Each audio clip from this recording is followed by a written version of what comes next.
When an emergency happens on Southern Methodist University's campus, help is only 5 minutes away. It's been this way for over 50 years, but now, some students feel like help could start on campus with a student-led emergency medical service.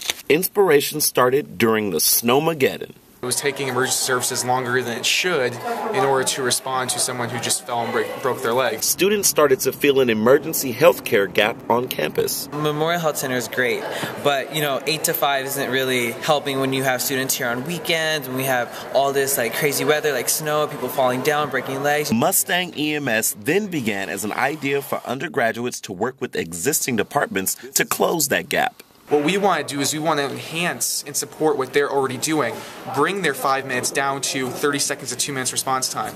In theory, EMS certified students will be the first responders at an emergency and make the call on if further medical care is necessary. And they're not the first students to try this. Over 240 universities nationwide have an active student EMS program on campus. We have Vanderbilt, we have Brown, we have Emory, we have Boston University, we have Wake Forest, just to name a few of the many peer universities we have that have these EMS programs in place. They have a proposal, they've taken it to Student Senate, they're dotting their I's and crossing their T's and getting the information out. With so much progress made, they still have hurdles to cross.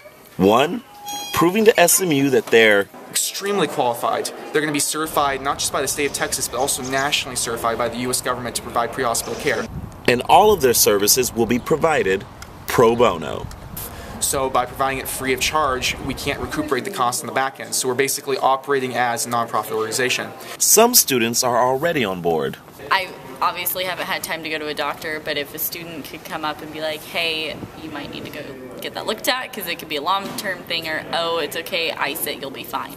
That would be great to just know. Others are a little more nervous about the idea. I wouldn't want someone who was in progress with something working on me, because I wouldn't want them to hurt me. Their staff advisors, though, are already recognizing the group's efforts. This is developing them in some ways that some of the classwork this semester might not have. It's absolutely incredible. We'll have to wait and see if MustangEMS gets to keep the campus on their feet next semester. For SMU TV, I'm Nick Keynes.